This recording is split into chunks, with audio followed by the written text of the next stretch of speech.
Salut à tous, bienvenue dans un nouvel épisode de Rotalk. Là, on a un invité de marque. On est avec Marco, le fondateur de Lift Trainer, et mon fidèle acolyte, Léonard.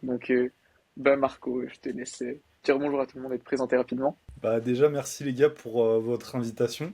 Ça fait plaisir de parler avec des passionnés. Du coup, bah moi c'est Marco, gérant de l'entreprise Trainer. Peut-être qu'on développera par la suite. Actuellement, donc Oui, on est trois coachs avec Maxime et Ahmad. Et donc on est spécialisé dans le coaching en street lifting. On fait aussi des formations avec Lift Trainer Global et puis plein d'autres choses qu'on abordera sans doute. En tout cas, ça me fait plaisir d'être avec vous, les gars. Ouais, nous aussi, carrément. ah ouais, c'est trop cool en vrai. C'est trop cool. T'es le tonton, t'es l'ancien. Je suis jeune encore. Je suis jeune. Ouais, ouais. Oui, bah oui. Oui, Tu vas oui, faire oui. quoi? Tu vas faire 40 ans cette année ou l'année prochaine? Non, non, dans 2 ans quand même. Ah bah Ah, ça Dans attends, deux va, ans. lui laisser tranquille, le temps. ça va. Mais bon, Ok, du trop coup, bien. comme tu l'as dit, c'est toi derrière Lift Trainer à la base. Je pense que tu t'en as fait un petit rappel en story là il y a pas longtemps, mais que tu rappelles à tout le monde depuis quand tu as créé ça, comment tu as créé ça, peut-être aussi l'idée que tu avais derrière, et Ok, après un peu comment tout a évolué Ouais. jusqu'à aujourd'hui. ok.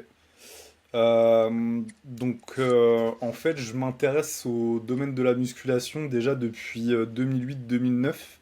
Avec Super Physique qui était le premier site destiné à la musculation sans dopage, donc ça remonte un petit peu. Et j'ai gravité autour de Rudy Koya, Super Physique, pendant plusieurs années. Je me suis fait coacher par lui en 2013-2014. Et après, il y a eu le Covid vers 2019. Et en fait, on faisait des compétitions avec qui s'appelaient les Super Physique Games, où il y avait justement, c'était plutôt de la force endurance avec des charges fixes, avec un maximum de reps.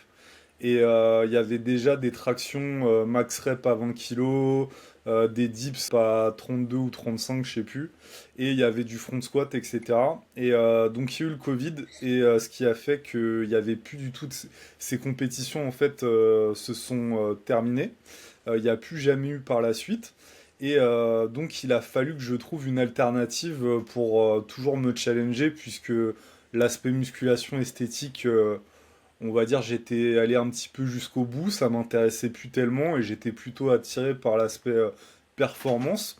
Et à cette époque-là, bah, c'était les grandes heures de Baki, Ludo, bah, la SWAT, la FSP, etc. Et bah, je les suivais déjà de loin, mais je me suis un petit peu plus intéressé à tout ça.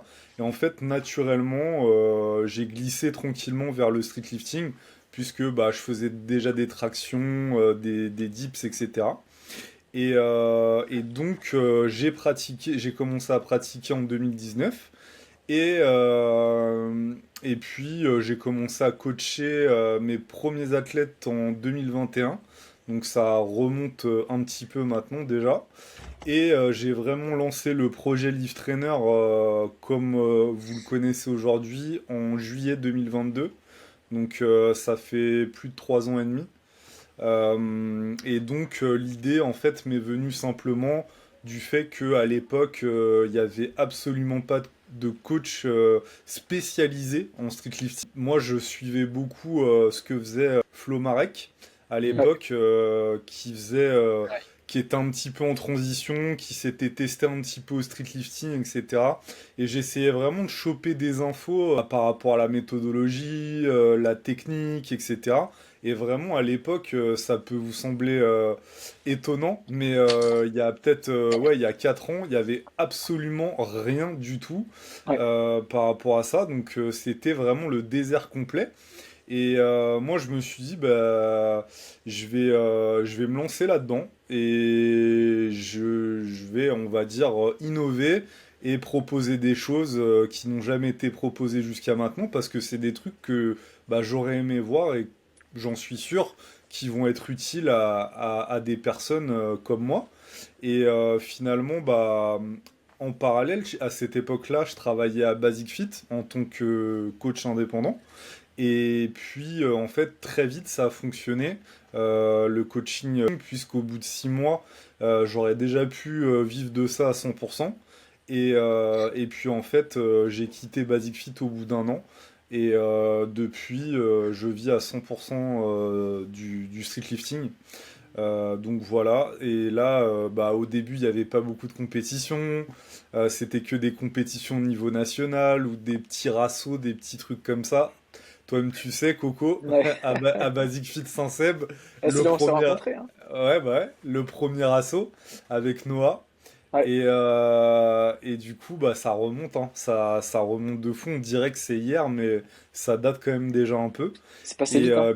ouais, et puis c'est là que tu vois en fait vraiment l'évolution, quoi. Quand Ouais. tu regardes 3-4 ans en arrière, tu te dis putain, quand même, ça a vachement explosé. Et du coup, après, bah, il y a eu toute une nouvelle génération de coachs qui a apparu, et une troisième aussi, et demain une quatrième. Et du coup, là, bah, il y a beaucoup de coachs en street lifting.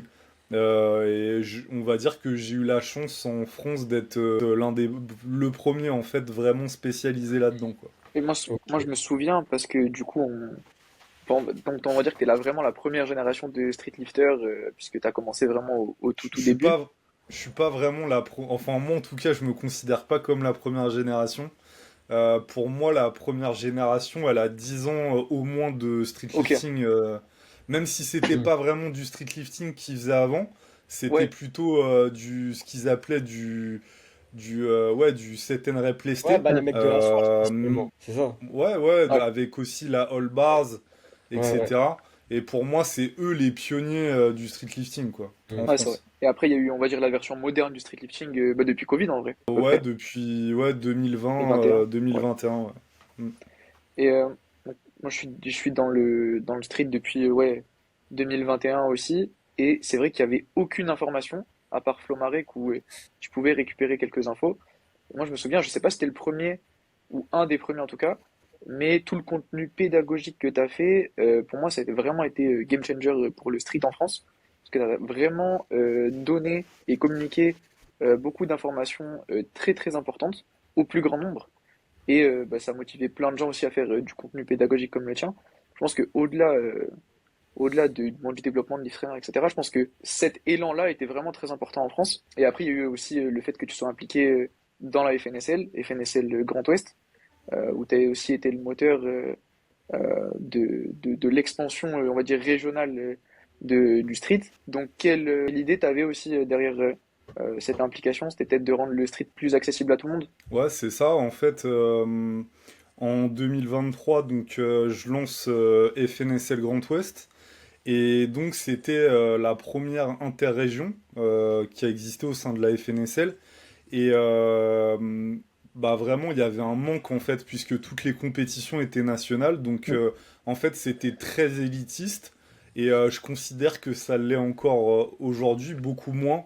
Mais ça l'est encore un peu. Et donc, bah, c'est venu de là et j'ai proposé à Zod, du coup, je lui ai dit, bah écoute, moi, j'aimerais prendre ça en charge, j'aimerais lancer ça. Donc, je le fais en 2023 et en 2024, du coup, je commence à en parler justement à d'autres personnes pour qu'ils prennent en charge d'autres interrégions pour que ça soit un système de qualification au championnat de France, un parcours de qualification. Et en 2025, du coup, on crée aussi les premières régions. Donc là, un niveau inférieur des interrégions. Dans le Grand Ouest, actuellement, on est la seule interrégion à proposer ça. Pour rendre encore plus accessible le street lifting, Hmm. puisque pour moi, et je pense que pour tous ceux qui sont objectifs avec notre sport, ce qui est le ticket d'entrée est très élevé en street lifting.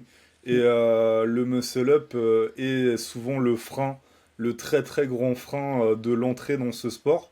Et je pense que de l'ouvrir avec des régions qui ne nécessitent pas d'avoir le muscle up pour t'inscrire, bah déjà il y a beaucoup plus de monde et ça démystifie un peu, ou en tout cas ça change un petit peu l'image élitiste du sport et ça le rend plus accessible. Ça fait des vrais premiers pas finalement Ouais. pour les Ouais, Et c'est athlètes. vrai ouais, que, ouais, Ça et qui est c'est bien. hyper pertinent ce que tu dis parce que tu vois, le muscle up. bah c'est compliqué en vrai, tu vois. Et pourtant, il y a énormément de mecs qui sont intéressés par traction, dips et squat. Mais le problème, c'est que bah, Mm. avant, comme il n'y avait pas ce système, bah, c'était impossible pour eux tant qu'ils n'avaient pas le muscle up, tu vois. Et parfois, ça peut prendre beaucoup trop de temps de l'avoir. Et donc, ils passent à d'autres choses. Et principalement, je pense au power, tu vois, qui est beaucoup plus accessible en Mm. vrai, vu qu'il n'y a pas cette notion de poids du corps. Donc, en vrai, moi, je pense que c'est hyper bien que on puisse faire des premières compétitions comme ça où le muscle up, c'est pas grave si tu sais pas encore en faire, tu vois. Genre, c'est Mm. ça va être un facteur vraiment important, je pense, pour le développement du sport. Ouais, clairement. Et Ok. je sais pas si toi Ouais, t'as des questions, Léo. ouais, bah ouais, du coup, Marco, tu nous as parlé un petit peu de Live Trainer et tout. Et là, on a vu récemment que tu agrandissais l'équipe, tu avais rajouté pas mal de pôles, on peut dire ça comme ça. Et donc, je voulais juste savoir pourquoi tu as fait ça et dans quel but, comment tu vois le truc après, genre à plus long terme. Ok. Euh, Bah écoute, c'est assez simple. C'est que il y a déjà dans d'autres sports, notamment des sports vraiment qui sont très proches de nous, comme le power, des kinés qui sont engagés par exemple dans des teams de coach, etc. Des collectifs de coach. Je trouvais ça hyper intéressant. Déjà rien que d'avoir un kiné spécialisé dans ton sport en question, peut-être qui est déjà même lui-même pratiquant, qui sait exactement les contraintes, etc. Et après, je me suis inspiré plus largement des sports de haut niveau, en fait, Hmm. où tu as tout un staff de professionnels autour des athlètes. Donc là, du coup, le but, enfin, nous, maintenant, on a une prépa mentale, un nutritionniste et un kiné du sport. Et le but aussi, c'était que l'athlète, en fait, intègre le coaching et en fait, on puisse lui proposer des professionnels de santé que nous, on a validés déjà en amont. Que bah, d'ailleurs, moi, les trois professionnels de santé avec qui on bosse, j'ai ou je bosse avec eux déjà, enfin à titre perso. Donc je sais à quel point ils sont bons. Ils avaient déjà fait leurs preuves avant pour les deux tiers, on va dire. Donc voilà, l'idée c'était ça, que la personne qui intègre le coaching, elle puisse avoir tout à disposition. Et bah là, je vois que c'est quelque chose qui va peut-être devenir une norme, puisque ça a été repris en partie par plusieurs entités de coaching. Hmm. Et le but de tout ça, après, pour aller encore plus loin dans les professionnels de santé, je pense qu'on arrive un petit peu à la limite, même s'il y aurait d'autres choses qu'on pourra intégrer par la suite. Et après, en termes de coach, alors en fait, là, donc on est avec Maxime et Ahmad. Maxime et Ahmad, déjà, bon, à la base, c'est des amis, parce que je peux pas, enfin, Bien chacun sûr. travaille comme il le souhaite, mais je me vois pas travailler avec des gens qui sont, enfin, avec qui j'ai pas connecté, en fait, avec qui j'ai pas vraiment de lien ou quoi. Pour moi, ça me semble vraiment très important de partager les mêmes valeurs, etc., la même vision aussi. Et bah, Maxime et Ahmad aussi, ils ont, alors je vais pas leur faire de la pub là, mais ils ont un certain âge, enfin ils ont 30 ans, et du coup ils ont une certaine maturité, et du coup ça collait plus aussi à la vision Live Trainer. Moi c'était des gens que j'avais aussi observés déjà depuis quelques années. En gros, enfin Maxime, ça fait longtemps qu'il fait du contenu maintenant, ça Ouais. fait plus de 2 ans, ça fait ouais, peut-être 2 ans et demi. Et Ahmad, ça fait 1 an au moins maintenant. Et en gros, c'est des gens aussi qui individuellement avaient fait leurs preuves. Et je trouvais ça super pertinent de les intégrer. Pour l'anecdote, Maxime, ça faisait déjà 2 ans que je lui en avais parlé. Et en fait, ce qui bloquait, c'est que, en gros, moi, en fait, ma vision des choses, et je crois que je l'ai rabâché en podcast, sur mon Insta et tout, que j'ai une vision, on va dire, euh, quand il y a des coachs qui intègrent l'entité, qui soient diplômés, etc., je trouve ça important. Et du coup, en fait, à l'époque, c'était pas le cas, et maintenant, c'est le cas. Donc, en gros, ils ont pu intégrer l'entité pour ça. Et donc, il y avait ce prérequis qui était validé, donc ça, nickel.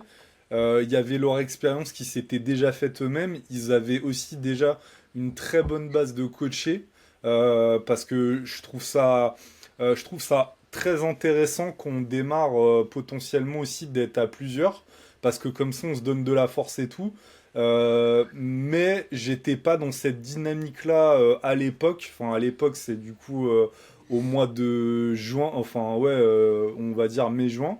Mais là, du coup, je serais plus dans une autre dynamique, vu qu'on a un groupe qui est assez soudé. Donc là, Léo, ça rejoint ta question de la suite, comment je vois la suite. C'est que là, vu que ça se développe quand même vachement bien, même le sport, en règle générale, je trouve qu'il se développe très très bien. J'avais comment dire, quelques réserves par rapport à ça l'année dernière. J'arrivais pas à me projeter en fait Mm. et les indicateurs que je voyais n'étaient pas vraiment très positifs. Et en fait, il s'est avéré que il y a quand même une dynamique en fait de développement du sport qui est là.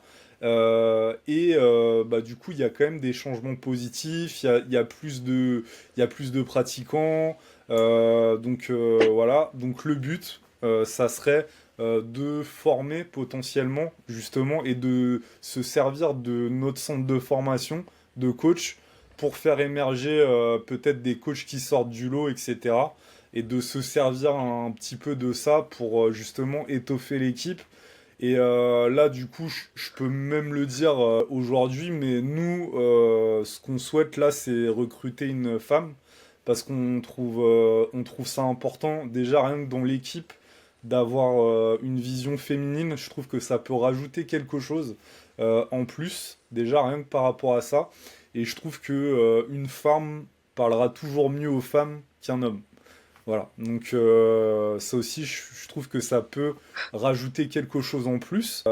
Et puis après, bah ouais, il y a plein d'autres projets pour Live Trainer pour 2026. De toute façon, vous allez voir au fur et à mesure. Et je pense que le gros projet que je vais annoncer là prochainement, ça fait beaucoup de teasers là dans votre podcast. C'est le fait que bah avec Coco en plus qui a connu la team dans sa version originale, du coup va y avoir des gros changements par rapport à ça pour l'année 2026. Et c'est quelque chose que je vais annoncer là dans les prochains jours, prochaines semaines.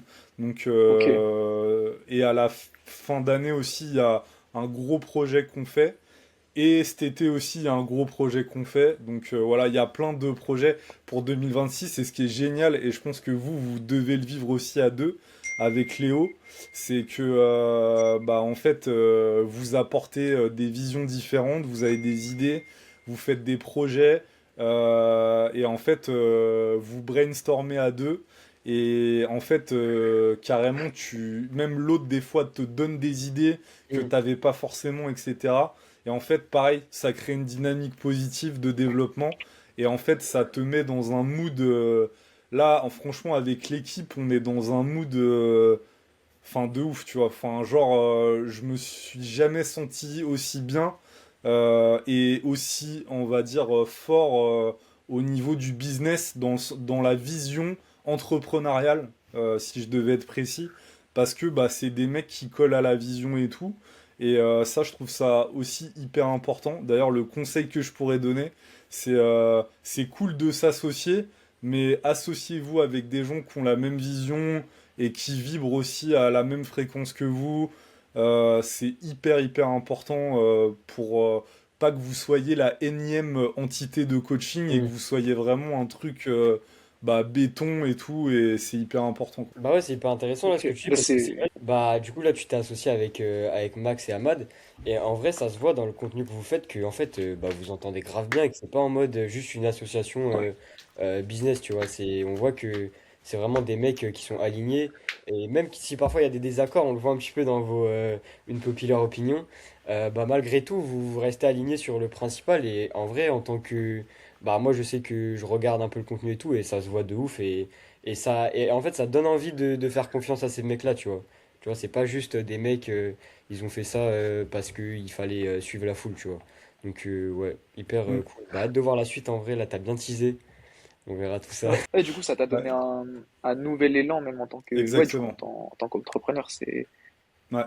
Ouais, non, franchement, ça fait vraiment plaisir à entendre. Du coup, moi, la question que j'aurais, c'est des discussions qu'on a déjà eues en privé plusieurs fois. c'est Ouais. peut-être quel conseil tu donnerais à un coach là qui débute en tant qu'entrepreneur? Qu'est-ce que tu lui dirais? Ça, c'est la question à 1 million, franchement, et c'est une question que j'adore, parce qu'en fait, tu peux pas y répondre en une phrase. Tu vois, Ouais, je suis obligé de développer un peu, tu vois.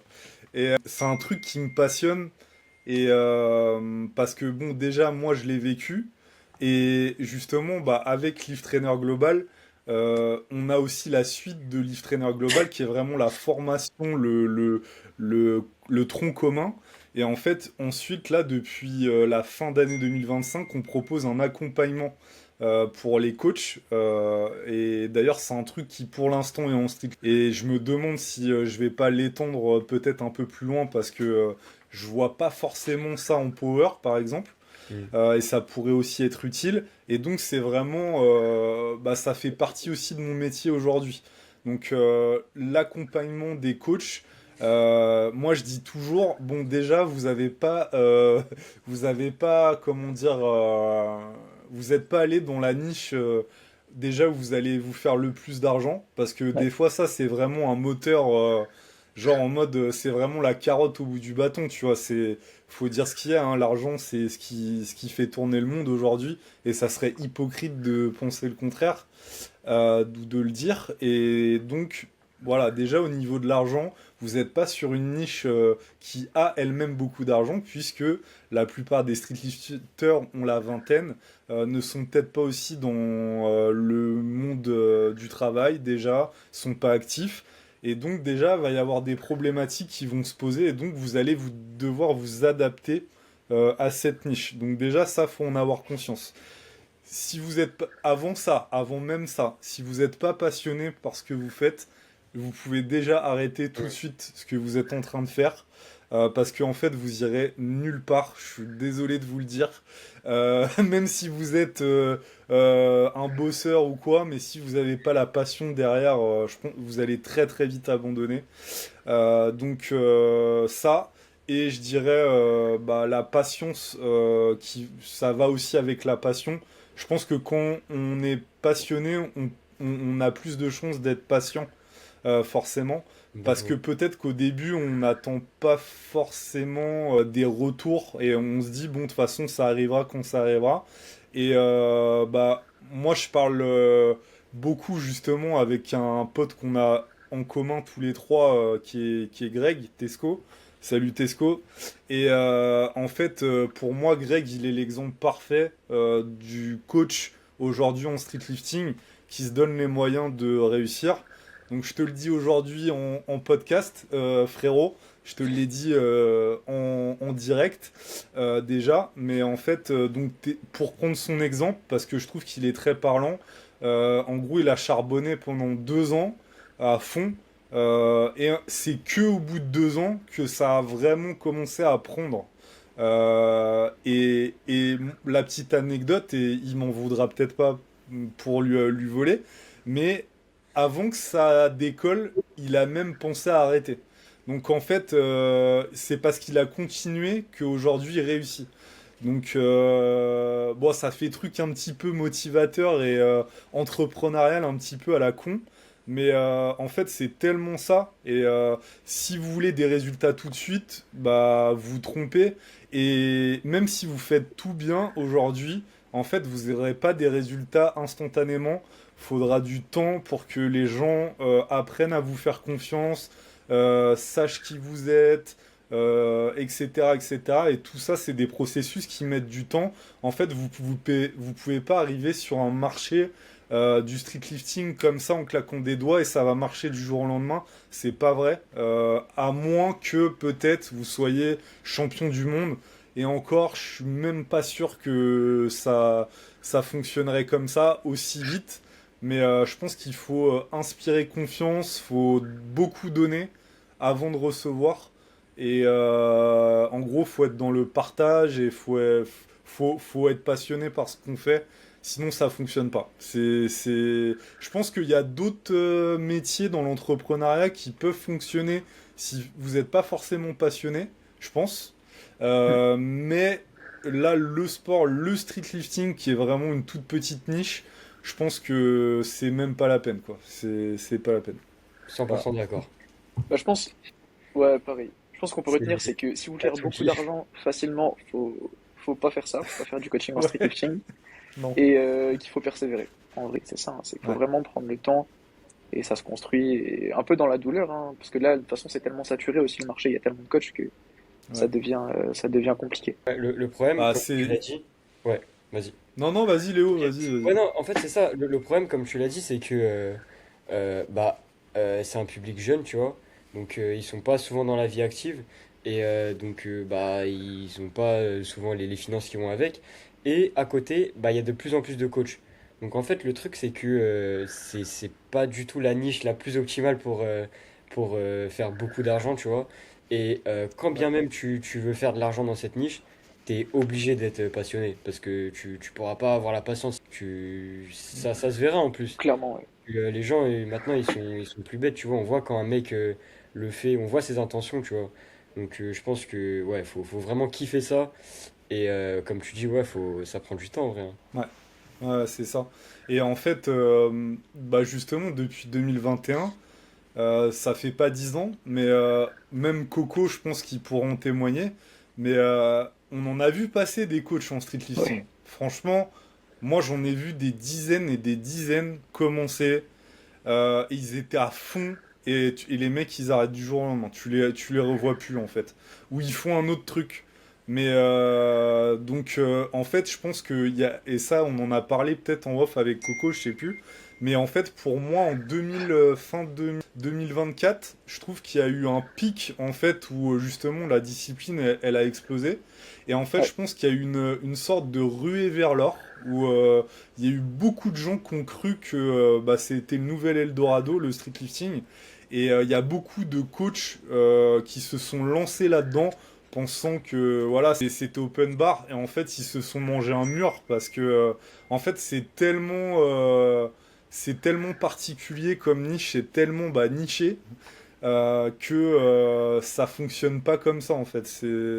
C'est pas un mode de fonctionnement classique sur un truc plus c'est pas grand public en fait le street lifting. Et c'est un monde aussi où tout le monde se connaît. Enfin donc voilà. oui, Mais il y a... ouais, vas-y. Vas-y. Non, moi j'avais fini en vrai. Je voulais dire qu'il y a clairement eu ce phénomène de ruée vers l'or, et notamment parce que je pense que ça vient aussi du public, tu sais, de la muscu, où je trouve que le coaching, de manière générale, le coaching en ligne, que ce soit dans le street, dans le power ou dans la muscu, ça a été survendu en mode de vous allez faire de l'argent facilement, c'est facile de s'y mettre, vous avez de la liberté financière, la liberté géographique, c'est le taf parfait dans le meilleur des mondes. Et je pense que tout ça, ouais, a été amplifié et que c'est extrêmement loin de la réalité. Et je pense qu'il y a, ouais, il y a beaucoup de gens qui ont eu la désillusion, mais c'est pareil que les gens qui se disent, ouais, dans 2 ans, je serai final rep, les gars, restez branchés Ouais, et tout. Et C'est en fait, pareil. voilà, au bout de 2 ans, il n'y a plus personne, hein. ouais, c'est ça. Mais et bah ça je l'ai déjà dit aussi. Après moi justement j'encourage les gens vraiment passionnés à persévérer dans ce qu'ils font et de toute façon ça va payer. Euh, Ça va payer au bout d'un moment, c'est sûr. Mais en gros faut être patient et c'est ce que tu as dit aussi pour genre ouais la liberté et tout. Alors oui, la liberté géographique oui. La liberté financière, bon bah on dit souvent que c'est à partir de 10 000, donc va falloir en vendre des coachings. Et après, il y a aussi beaucoup de contraintes dans ce métier, et c'est un métier qui, voilà, en fait, je trouve que en fait, pour faire l'analogie, c'est un petit peu, par exemple, moi le week-end j'aime bien faire de la pâtisserie, faire des gâteaux pour ma famille. Mais par contre, être pâtissier, c'est un autre délire. De fou. Tu te lèves hyper tôt. C'est un métier où il y a beaucoup, beaucoup de rigueur. Enfin voilà, c'est très, très particulier. Et bah là, c'est un petit peu comme le coaching. Peut-être que bah, vous kiffez coacher peut-être 3, 4, 5 personnes. Et en fait, bah, c'est ok, mais quand vous passez la dimension juste passion à 100% et que vous voulez passer de amateur à plus professionnel, avoir plus de coachés et tout, bah là on rentre vraiment dans un autre game. C'est vraiment un autre mood et là peut-être que bah, ça peut peut-être même vous dégoûter un petit peu du sport, du streetlifting et du coaching d'un point de vue général. Et je pense qu'il voilà, il faut y aller étape par étape.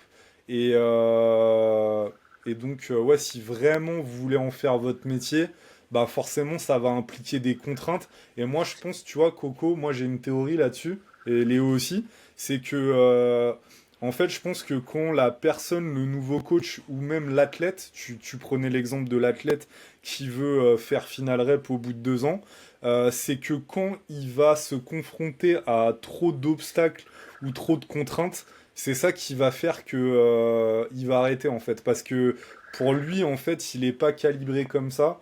Et en fait, ouais, trop de contraintes va faire qu'il va totalement arrêter parce que ça dépassera son niveau en fait d'acceptation et de résilience en fait. Et donc pour moi, c'est ça qui fait que les gens arrêtent parce qu'en gros, pour le dire autrement, ils s'y retrouvent plus parce que ça leur demande trop de temps, trop d'énergie, etc. Et eux, c'était pas dans leur game plan de travailler autant, de s'investir autant et tout. Et ils disent, ouais, bon, en fait, non, c'est trop, ça demande trop d'investissement, vas-y, j'arrête, tu vois, c'est mort. C'est tellement ça. Mais les gens se Ouais, rendent pas compte de tous les, comment dire, les côtés cachés du coaching qui sont hyper contraignants. Euh, ouais. Enfin, je sais parce qu'on on se côtoie en dehors des réseaux, etc. Et le nombre de fois où il est 23 heures, tu es en train de marcher, en train de faire tes retours, et tu fais ça tout le temps. Enfin, les gens se rendent pas compte ouais, à quel point, les gars, c'est chronophage à mort, hein. Faire ça, passion, avoir quelques athlètes, que ça prend un peu de temps le soir, un peu le temps le week-end, etc.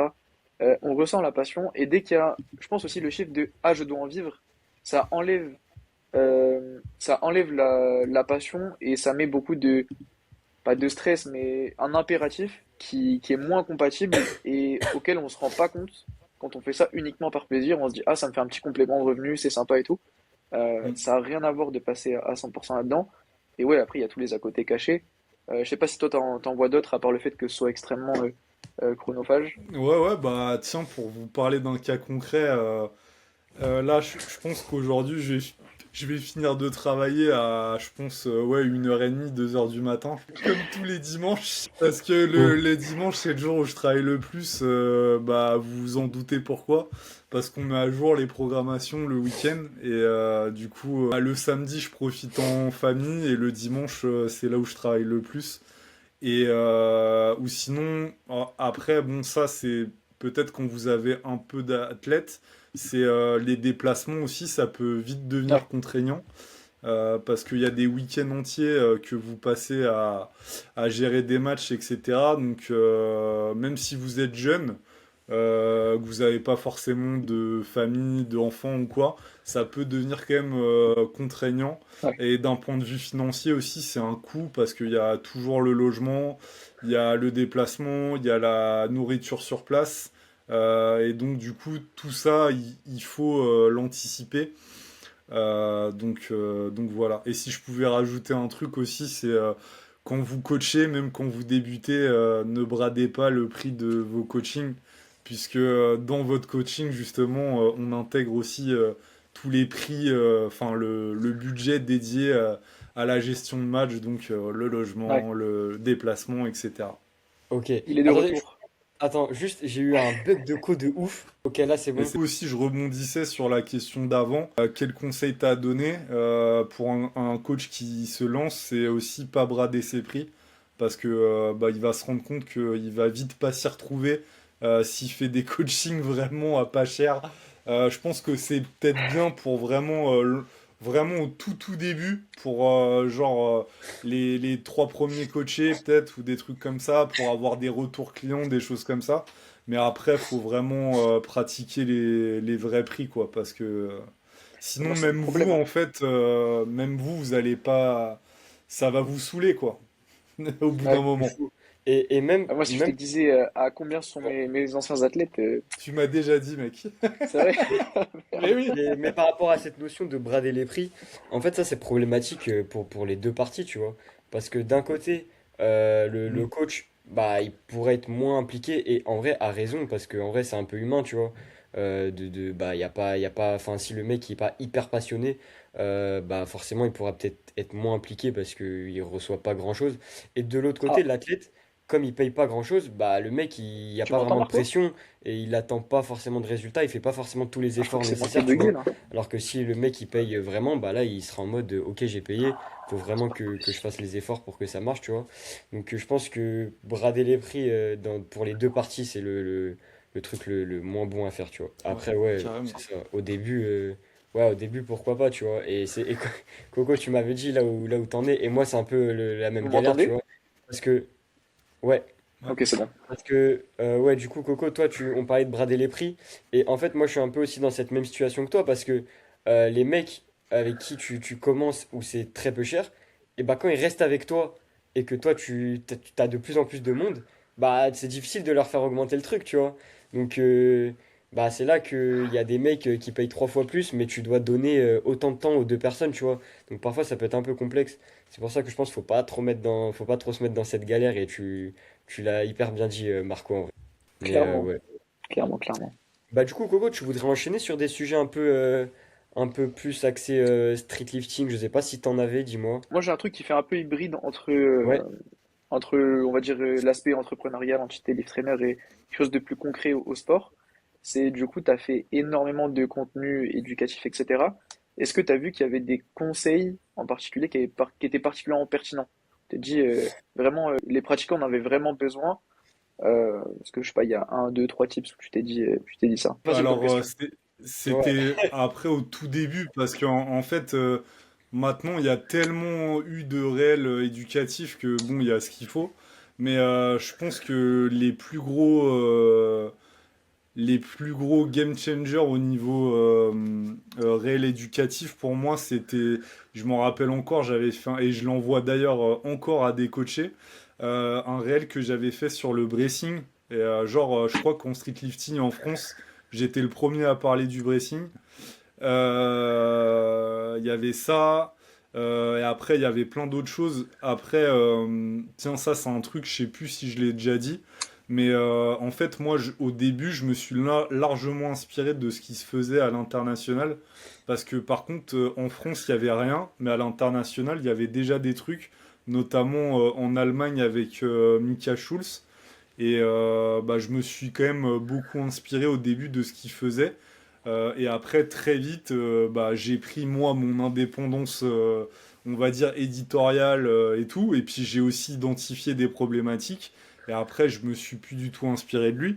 Mais au début, ça m'a servi. Et d'ailleurs, c'est pas une honte hein, de s'inspirer au début de ce qui se fait mm, déjà. Je pense que tout le monde le fait quand on débute. Et puis après, on prend sa direction. Et donc il y avait ça. Et il y avait aussi tous les délires de dépression et protraction. Et même encore aujourd'hui, il y a des mecs, putain, j'ai envie de les claquer, franchement.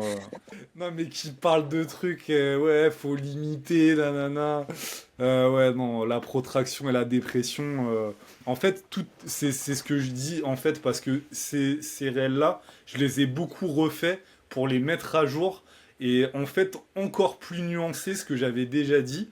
Et en fait, il y a beaucoup de trucs qui sont mal compris au niveau de la. Mais moi, j'ai entendu des dingueries en mode un dips, faut ouvrir la cage quand on remonte, quoi. Là, il y a un Ouais. truc là, qui va récemment, pas. là? Euh, ouais, il y a quelques mois, je sais plus, mais j'ai déjà vu des trucs passer, quoi, en mode faut être vertical, mais genre à la mort, quoi, genre comme un i quand tu descends. En fait, tout est une question de proportion dans la dépression et la. En fait, il y a un incompris par rapport à ça, parce qu'en fait, on voit souvent des débutants exagérer la protraction et la dépression. Mais en fait, le débutant, ce qu'il faut comprendre, c'est qu'il n'a pas une proprioception qui est bien développée. Et peut-être que, enfin, c'est même sûr, pour lui, ça va être bénéfique. Et en fait, il exagère le truc pour savoir le faire. Parce que si il Mm. exagère pas, il sait pas, il va pas pouvoir bien exécuter. Et en fait, au fur et à mesure, tu vas intégrer des consignes, on va dire, par rapport à tout ça.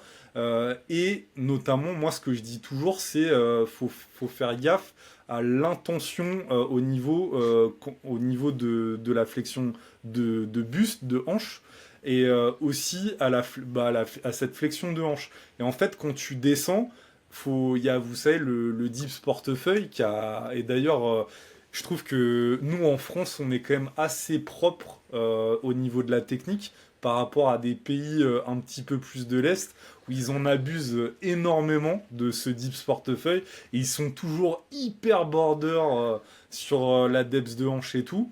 Et nous, on est quand même plutôt propre en France. Pour en revenir au truc, c'est que pour moi, il y a des gros incompris et en fait, il y a des gens qui cherchent le problème où il n'est pas. En fait, c'est pas la dépression et la protraction qui va faire que tu vas pas être rep au niveau de la hanche. C'est souvent, comment dire, la flexion de hanche, déjà d'une, et aussi la proportion d'intention, comment tu vas engager ton mouvement en fait. Si tu vas plus l'engager avec une flexion de buste, si tu vas plus descendre tes hanches en premier, etc. Et après, il y a tout des trucs, il y a tout un tas aussi de choses liées à la morphologie de chacun. Parce qu'il y a des mecs qui vont avoir beaucoup plus de difficultés d'être depth de hanche que d'autres. Parce que la depth de coup d'épaule, en vrai, c'est pas ce qui pose le plus de soucis. C'est vraiment la depth de hanche. Et tout ça, par exemple, il y a encore pas mal d'incompris. Et il y a des gens tu sais, qui débunkent un petit peu le truc en mode ouais, c'est une connerie, la dépression, la protraction, en fait, vas-y, faut pas faire attention à ça et tout. Les gars, là, vous perdez encore plus les gens. Les gens, ils vont être complètement paumés. Et après, on va se retrouver à faire des dips comme en 2017, quoi, où les mecs, ils faisaient des dips en mode muscu, quoi, tu vois. Après, ouais, je pense que même le problème, il est plus large, c'est qu'avec les réseaux, tout le monde peut s'exprimer et Ouais, tu vois tout et ouais, n'importe c'est ça. quoi dans tous les Ouais. domaines, hein. Mais oui, Mm. c'est Et en vrai fait, que c'est comme si, je sais pas, moi, je disais à un mec, ouais, limite ton bracing pour être à la depth au squat, tu vois. Non, mais gros, non, en fait, le ouais, problème, il est pas là. C'est pas le bracing, en fait. Tu vois? Ouais, ouais, ouais. ah, c'est Ouais, réel. après, ouais, c'est ça.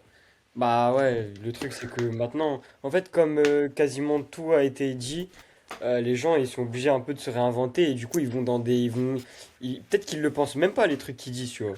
C'est juste que ils veulent dire des trucs un peu nouveaux, sauf qu'en fait, bah tous les bons trucs ont quasiment été dit, tu vois. Je pense là où on peut un Bah peu se oui. réinventer, c'est de les dire d'une autre façon, de façon à Mm. que celui qui voit tes vidéos arrive à mieux comprendre le truc plus facilement. Parce que moi, tu vois, par exemple, il y a deux types. Bah, quelqu'un va faire une vidéo sur un sujet, quelqu'un d'autre va faire une vidéo sur le même sujet, et je vais mieux le comprendre chez une autre personne, tu vois. En fait, c'est ça, je pense que c'est plutôt dans la clarté de tes propos qu'il faut progresser, plus que dans aller chercher la petite bête ou aller réinventer les propos, tu vois. Je pense que c'est surtout ça, tu vois. Le Mm. but, Ouais. c'est de... Je En suis fait, cent pour c'est cent d'accord avec toi. bah ouais, c'est ça, le but c'est que quand le mec a fini de voir ta vidéo, ils se disent bah ok go, prochaine séance, je peux l'appliquer, tu vois. C'est pas genre ok, Mm. je dois tout modifier, c'est un bordel. Je pense que ça doit être le plus clair possible, tu vois. Sinon le message il va jamais se Mm. transmettre, tu vois. Mais ouais. Et ouais, juste Ouais, c'est vrai par parce que rapport. Ouais, ouais, vas-y. je voulais juste dire que même en fait en termes de c'est de la pédagogie, c'est-à-dire que chaque personne, comme tu l'as dit, va le comprendre d'une manière. T'as peut-être expliqué sans parler d'un réel, par exemple je sais pas, un, deux, trois coachés, un point d'une telle manière et avec le quatrième ça va pas marcher. Et c'est à ce moment-là Hmm. que justement une reformulation essaie d'avoir une façon de parler, une façon d'expliquer qui est différente. C'est que comme ça que tu réussiras à expliquer plutôt que rester buté sur une seule manière. Et du coup, c'est sûr que ouais, si vous vous lancez sur les réseaux et que vous avez déjà, vous vous dites tout a déjà été fait, peut-être que le reformuler à votre manière, ça va aider des gens, euh, alors que vous disiez, mais en fait, juste la reformulation va aider des gens. Ouais. Totalement. Et aussi, bah, je trouve dans la création de contenu et tout, dans le street, je trouve qu'il y a beaucoup de gens qui mettent des mots compliqués, mais pour un peu se prouver peut-être à eux-mêmes ou aux autres qui savent des choses en fait. Mais en vrai, le but de la création de contenu, c'est d'aider les gens, c'est pas de te prouver à toi que tu sais des termes, tu vois. Genre, je pense que c'est pas le truc principal. Et parfois, tu perds les gens à sortir des mots trop complexes. Tu vois, en vrai, il y a plein de fois, je trouve que c'est beaucoup trop complexifié pour rien, alors que, genre, moi, je pense que Ouais, quelqu'un ou des qui gens qui abordent connaît des pas sujets trop qu'ils le maîtrisent street. pas encore suffisamment. Ouais, c'est ça. Mais quelqu'un qui connaît pas trop le street et tout, il arrive, il voit protraction, rétraction, tout ça. Je pense que ça le perd un peu, tu vois. Même si c'est pas hyper Mm. compliqué à comprendre. Je pense que tu peux aller plus à C'est l'évidence. pour ça qu'il Ouais. Ouais, en fait, putain, je retrouve plus le terme.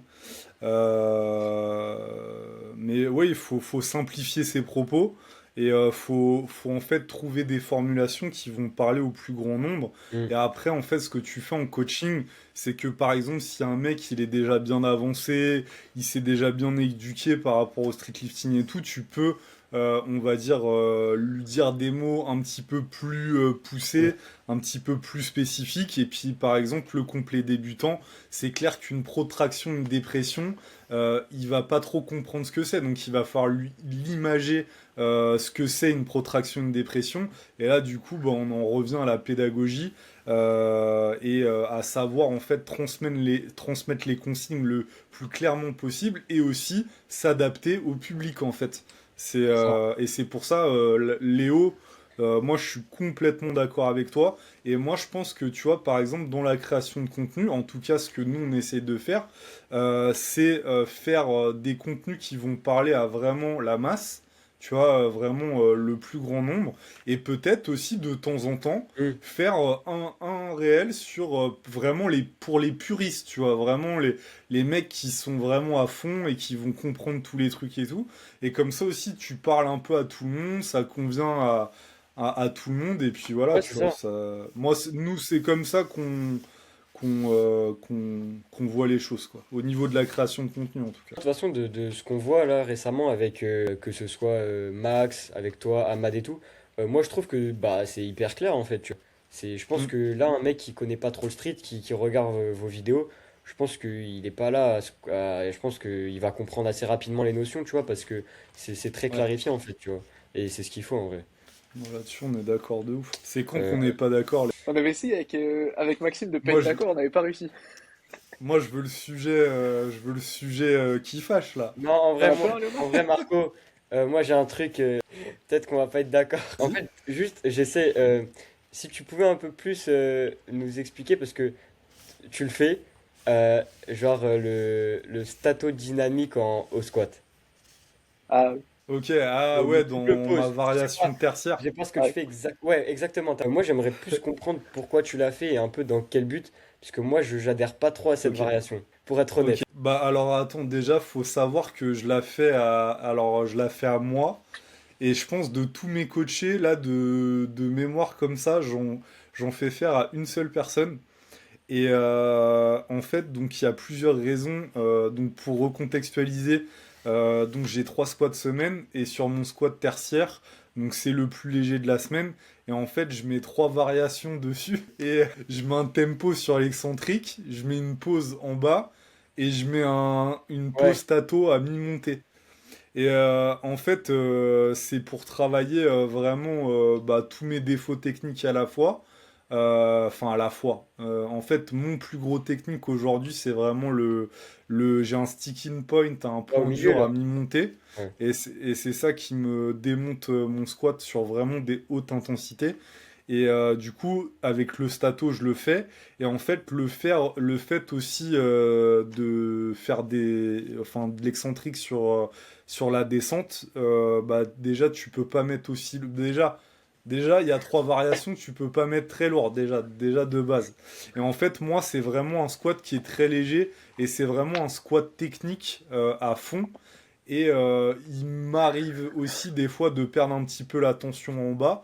Donc en fait, tous ces trucs-là additionnés fait que ça résout bah, 100% quasiment de mes défauts techniques au squat. Et en plus de ça, vu que c'est un squat vraiment où je mets vraiment pas lourd, je mets entre allez, 150 et allez, 100, ouais, 180 quoi. Bah du coup, voilà, c'est pour ça. Mais après, c'est très particulier à moi et c'est très spécifique. Tu vois, par exemple, dans mes coachés, même sur d'autres mouvements, il y a parfois des trucs, ils sont les seuls à les faire et il y a même carrément des variations que genre j'ai mises à une seule personne depuis le début que je coach, tu vois. Parce qu'en fait, je trouve que les variations, les semi-techniques et tout, c'est comme une boîte à outils que t'as. Et tu sais, il y a des outils en mode les tournevis et tout, c'est les Mhm. trucs que tu veux utiliser le plus souvent. Mais genre, il y a des trucs, genre, moi récemment, j'ai fait un trou là dans mon mur et c'est du placo. Et en fait, c'est des chevilles mollies, je sais pas si tu vois c'est quoi. Et il y a un truc, il y a une sorte d'appareil pour mettre ces chevilles-là, en fait. Et c'est un truc, tu l'utilises jamais, en fait. C'est que quand t'as des murs en placo. Et en Ouais, fait, ouais, je pour vois. moi, c'est exactement la même chose. En fait, il y a plein de semi-techniques et tout. Il y a des trucs qui vont être utiles très très souvent. Et il y a des variations, tu vas jamais les utiliser. Ou genre une fois tous les je sais pas combien de temps, tu vois. Ouais, c'est ça, au Parce moins que tu la sais. plupart du temps, en fait, la simplicité, c'est ce qui fonctionne le mieux, en fait. Ouais, mais c'est ça, comme tu dis, c'est bien de savoir qu'elles existent, qu'elles peuvent être utilisables, tu vois, Voilà. mais que voilà, c'est pas le truc principal. Ok, bah écoute, intéressant. Ouais, aussi, j'ai l'impression que ça te fait plaisir en vrai de la faire cette variation. Elle a l'air de te rendre heureux. En vrai, j'aime Ouais, bien mais la en faire vrai, en en fait, story. ouais, et en fait, tu vois, en fait, au niveau même du ressenti, vraiment, c'est un squat vraiment très technique. Hmm, Et du coup, j'ai vraiment, genre, au niveau de la proprioception, de la descente, tu vois, vraiment sur ce squat-là, d'ailleurs, je m'applique vraiment, vraiment sur. Parce que, ah oui, j'ai pas dit, mais en fait, bon, des fois, je suis limite au niveau de la depth à l'entraînement. Et vraiment, ce squat-là, bon, déjà, c'est plus léger, donc c'est plus facile d'être à la depth. Mais tu vois, je peux me concentrer vraiment sur tout ça. Et moi, je l'appelle un petit peu aussi mon squat mobilité. Parce ok. que, en gros, il me redonne un petit peu de mobilité. Parce que bah, je me suis tapé un squat lourd début de semaine. Après, j'ai ce squat-là. Et après, j'ai mon squat secondaire, en vrai, qui intervient en fin de semaine. Et du coup, ça me redonne de la mobilité et tout. Et limite, en fait, ça me redonne confiance. Et le but ultime de cette variation, pour moi, c'est limite, en fait, refaire le pattern de mouvement. En fait, Ok. avoir une fréquence de mouvement x3. Et il y a pas. Après, il y a des buts annexes derrière, il y a des quêtes secondaires avec les Ok. variations. Mais voilà. Tu vois, après, j'ai essayé des trucs hein, sur ce squat tertiaire. Et tu vois, par exemple, genre, par exemple, tu vois, genre, admettons, parce que là, c'est intéressant, je me dis, vas-y, je vire deux variations sur trois, j'en garde une qui est ma plus problématique, c'est genre mon sticking point à mi. Et bah, ça, je l'ai déjà fait. Et en fait, par contre, bah, je suis obligé de mettre un peu plus lourd pour que ça soit intéressant. Sauf qu'en fait, il y a toute une cascade de conséquences, c'est que j'arrive sur mon squat de fin de semaine avec par exemple les lombaires qui sont un petit peu plus cuits avec le stato. Et en fait, ça me baise la progression générale sur mon squat. Et en fait, c'est toujours ça qui est délicat, en fait. C'est de pas faire des trucs aussi qui impactent trop, finalement, la progression. Parce que, ok, bon, allez, tu vas régler, allez, tu règles ton problème de sticking point. Mais si derrière, en fait, ça te nique ton Hmm. troisième squat et donc tu peux prendre moins lourd et que du coup, en fait, tu progresses moins et voilà, t'es moins Ouais, fort, ouais, bah ok, t'as plus de sticking point, mais t'es moins fort, tu vois. ouais. Donc Ouais, en fait, de toute façon, vous le savez, dans l'entraînement, c'est toujours ça, en fait. C'est toute une question de conséquences, de priorité, de choix, de trucs, et c'est ça d'ailleurs qui est passionnant, tu vois. ok. Je trouve ça génial. Bah, Carrément. en vrai, hyper intéressant. Bah ouais, c'est cool, je voulais juste avoir ta vision un peu sur le pourquoi d'avoir choisi ce truc. Et en fait, bah ouais, tu t'es dit en fait, c'est un squat histoire de te faire pratiquer un peu plus le mouvement. Tu veux pas te cramer, tu veux pas Mm. monter trop en intensité. Et du coup, tu t'es dit, bah autant régler toutes mes problématiques au sein d'une même séance en fait. Ok, Ouais. ok, intéressant. Et bah du coup, Corentin, toi, en ce moment, ça se passe bien le squat là. J'ai cru Ouais, comprendre. j'ai Faut sorti pas trop teaser, faut pas deux trop fois teaser. 104. Non, c'est bon, le réel est sorti, le réel est sorti. C'est bon. Ah, il est Sorti juste sorti? avant le Ah, j'ai même pas. podcast. Ok. Ouais, j'ai Ouais, sorti du deux coup, t'as fois fait 2 fois cent 195. quatre-vingt-quinze. Ok, Ouais, avec incroyable. un tout En petit moins de peu de soucis. marge. Donc, ouais, T'avais fait combien en RM en compétition, Coco? 200, 200, Ah 200. ouais. Ok, Pas ouais, mal, J'ai, hein. ça présage du bon. ouais, ben je les ai mis qu'une seule fois sur mon dos et c'était pour la CNSL. Là, j'ai hâte de les Ok. remettre en vrai pour voir la différence. J'ai vraiment hâte. On Tu va viens de voir trouver un bon le petit plan squat. du coach. Ouais.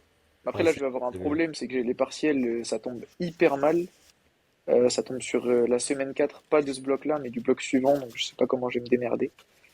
Je crois que je vais faire un bloc de 3 semaines, parce que mes partiels sont sur 2 semaines en plus, donc c'est vraiment Ah ouais. problématique. Mais bon, je vais m'adapter. Donc j'espère qu'il y aura Ouais, peut-être les 200 sur mon dos avant ça, ou peut-être après, on verra. On verra, on verra. ok. Bon, on va suivre, on va suivre. Ok. Et t'aurais un petit dernier sujet, du coup, pour finir, pour clôturer? Voilà. J'ai tout épuisé sur l'avant-dernier là. Allez, vous voulez qu'on se fasse un petit tour d'une populaire opinion, comme on fait avec, bah, on avait fait avec les deux d'avant là. Si vous avez des trucs. On peut essayer. Je sais pas si toi t'en as plus que nous, Marco, parce que tu as peut-être plus de choses Ah, passées Marco, il a ou une liste je sais entière. pas. Ouais, ouais, je vais prendre des précautions sur ce que je vais dire. Ouais, non, attends, si, j'ai peut-être des trucs en vrai. Ouais, c'est en 2026, du coup, la FNSL flop ou pas? Non, moi je C'est pense pas. Flop ou impossible, là. renaissance? Flop ou renaissance? Moi, je pense que c'est la renaissance en vrai. Moi, je pense pas que ça va flop. Moi, je sais pas. Coco, il est grave partagé. Ouais, Ah, bah, moi Coco, là, c'est. Genre, il a tellement vécu des mauvaises expériences, le pauvre. Il est traumatisé. Ouais, il y a des petits souvenirs, des petits souvenirs. Non, mais en vrai, je trouve que c'est hyper dur de savoir parce que le street français a quand même Ouais. est dans un état qu'il a jamais connu. C'est-à-dire qu'il y a, jusqu'à présent, il y avait globalement la FNSL, une petite compète Ouais. par-ci par-là. Et là, on voit qu'il y a quand même plusieurs acteurs qui ont volonté de bien faire. La Mm. FNSL qui s'est restructurée, et ça, c'est quand même une excellente hmm. chose. On va pas se mentir. Donc, moi, j'attends de voir. J'attends de voir. C'est vrai que ce serait bien que ça renaisse de ses cendres. Mais on va voir, hein. On va voir, on va voir. Bah, ouais, non, moi je pense que ça va être. Moi je m'attends à un truc vraiment pas mal parce que bah, le lead il a été repris et j'ai l'impression que bah, là on voit les vidéos qui sortent et tout avec tous les acteurs de la FNSL maintenant et ça a l'air super bien structuré. Moi je pense que j'ai en vrai un bon pressentiment pour la FNSL. Et du coup, toi, Corentin, tu m'avais dit que c'est pas le circuit que tu vas faire cette année. Donc, le circuit que tu choisis alors, et pour quelle raison tu changes? Alors moi, il y a plusieurs raisons pour lesquelles je vais pas faire les championnats de France cette année. Euh, la première, c'est que dans ma KT, les deux meilleurs ne font pas la CNSL. Donc Julien et Walid ne l'ont pas fait l'année dernière. Euh, et du coup, donc là, cette année, enfin, en 2025, j'ai fait vice-champion de France. Mais ça m'a quand même enlevé un truc de savoir que j'étais pas vraiment vice-champion de France, puisque Ashura n'était pas là non plus. Et puisque c'était la troisième fois que je les faisais, etc. Là, je trouve que dans ma quête, puisque je vois vraiment mon aventure en tant qu'athlète comme vraiment ouais, un voyage, il n'y avait rien qui me retenait avec la CNSL pour 2026. Par contre, ça ne veut pas dire qu'en 2027, j'y retournerai pas. Ça, pas du tout. Parce que je suis quand même attaché au fait enfin, du prestige des championnats de France. Mais c'est vrai que les problèmes qu'il y a eu en 2025, ça a été un petit peu la goutte d'eau qui a fait déborder le vase de mon côté. Alors que j'ai pas été le plus lésé, on va dire. Bon, alors c'est l'accumulation. Mm. Donc pour tout ça, j'ai envie de faire un autre circuit. Et presque la raison quasiment principale, c'est que du coup, je vais avoir une année un petit peu particulière comme je suis en fin d'études et je peux pas Mm. faire deux compétitions dans l'année et encore moins deux Mm. compétitions au premier semestre. Donc le fait Ok. que le circuit de la ACE soit qualifiable en ligne, ça m'arrange à 2000%. Donc voilà, Ok. une seule compète cette année. Et après, on verra comment se passe la FNSL et vous me reverrez peut-être au championnat de France en 2027. Voilà. Et toi, tu t'es décidé un peu ou pas d'ailleurs, niveau compète? Marco? Parle à qui là? À vous deux en vrai, hein. À vous deux. Ouais, bah vas-y, Marco, toi, t'as envie de Euh, refaire des comptes du coup? Après les squats ouais, omni. bah là, tu vois, j'en ai fait une, comment dire, en juillet, celle des Spartans là, à Rennes, Spartan Cup. J'ai fait les only. Et en 2026, j'aimerais bien, peut-être, du coup, si ça se refait, refaire la Spartan Cup, la deuxième édition. Ok. Je me vois bien refaire ça. Le calendrier de la FNSL, il sera publié du coup. Ok. Et du coup, là, il y a plusieurs compétitions qui vont voir le jour, notamment une FNSL Master, enfin senior. Et du coup aussi, pour rebondir sur ce qu'a dit Coco, les FNSL, les qualifieurs, enfin, c'est pas obligatoire de passer par les interrégions. Ok. Mais par contre, en fait, c'est nous qui sélectionnons les gens qui peuvent faire le qualifieur. En fait, c'est presque par invitation, exactement. Les modalités, de toute façon, vous les aurez, comment dire, davantage énoncées, justement. C'était pour répondre à cette problématique de faire plusieurs compétitions durant la saison et pour les top athlètes. Et là, ça leur permet de faire juste un qualifieur et bim, Ok. ils peuvent faire les championnats d'Europe et les championnats du monde. En fait, il y aura deux circuits. Il y aura un circuit en gros pro et il y aura un circuit amateur. Ça va vraiment s'étoffer en termes de compétition. Je crois qu'il y en a 17 sur l'année 2026. Et du coup aussi là cette année, toutes les interrégions sont, sont pourvues d'une compétition. Donc vraiment tout le territoire est couvert. Donc ça c'est vraiment stylé. Et ouais, donc il y a d'autres compétitions et il y aura des modifications aussi au niveau ouais, presque de la terminologie de certaines compètes qui vont changer de nom, etc. Et du coup, non, ça va être cool. Et ouais, non, franchement, moi, je comprends tous les athlètes qui ont été lésés, hein, parce qu'il y en a qui ont vraiment été lésés pour le coup. Je pense à notre ami Seraph. Ok, oui. Et du coup, donc voilà. Et c'est normal aussi d'avoir, comment dire, cette méfiance maintenant. En fait, elle est totalement légitime. Mais voilà, je pense que là, il y a. Enfin, je pense, moi aussi, je veux voir comment ça va fonctionner, même si je fais partie de tout ça. Mais franchement, je pense que là, on a toutes les armes, on a toutes les personnes, on a structuré suffisamment les trucs et on va encore restructurer pour vraiment que ça reprenne au niveau même de l'adhérence des gens. Donc voilà quoi. Mm. Enfin, franchement, moi j'ai vraiment confiance au projet. Et c'est voilà. De toute façon, je pense que voilà, maintenant on le dit là, mais voilà, ce qui va conforter les gens, c'est les actes, hein. Donc voilà. C'est Après, vrai. en vrai, donc, du coup, de nous trois, je suis le plus sceptique, on va dire. Mais moi, il y a un truc hyper positif et qu'il n'y avait pas les autres années, c'est qu'il y a une vraie volonté, au vu de tout ce que tu me dis là, de faire avancer le truc, tu vois. Mm. Et ça, c'est vraiment, vraiment, vraiment important. Donc, bah, ça hype bien hein, de voir comment 2026 va se passer. Ça donne Je très pense envie. que ouais, les athlètes de streetlifting français, franchement, déjà je pense qu'en 2025 c'était le cas, mais en 2026, bah, vous allez être vachement bien lotis parce que bah, vous allez avoir plein de compètes, même des compètes de tout type et tout, de tout niveau. Franchement, ça va être top quoi. Enfin, pour s'épanouir dans la pratique, c'est vraiment ce qui manquait justement au début quand on a fait tout l'historique là tout à Ouais. l'heure. Et là maintenant c'est plus le cas quoi. Il y a vraiment limite il y a peut-être même un petit peu trop de compètes quoi. À mon goût, hein. Je trouve qu'il y en a C'est vrai que vraiment maintenant, il y en beaucoup a maintenant. tous les mois, Ouais, c'est tu vrai. peux trouver une compète. C'est vrai. Après, avec un Ouais, peu de chance, ça va ramener encore plus de monde, hein. Bah ouais, oui. bah C'est que, ouais. franchement c'est déjà le cas en vrai, hein. Mm. C'est déjà le cas, hein. Ouais, surtout que c'est bien parce que toutes les compes, elles sont un peu situées partout en France, tu vois, c'est pas... Avant, c'était vraiment centralisé à Paris, mais maintenant, c'est... En vrai, peu Ouais. importe où t'habites, tu peux en trouver une pas trop loin, tu vois, donc c'est trop bien. Ok. Ok. Bah, Bon, en bah, vrai, écoutez, trop bien. je pense qu'on est bon, hein. Ouais, en vrai, c'était trop sympa. Bah merci Bah, beaucoup merci en les tout cas, gars, hein. Marco. Bah, avec Merci pour l'invitation, hein. grand plaisir. On est très content que tu sois venu Mm. discuter avec nous. Vraiment.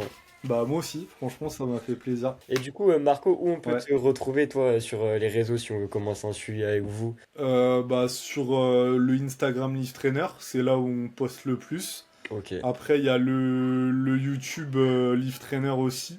Il y a le podcast Live Talk. Et il y a le site livetrainer.com où vraiment on centralise tout ce qu'on fait. Donc voilà.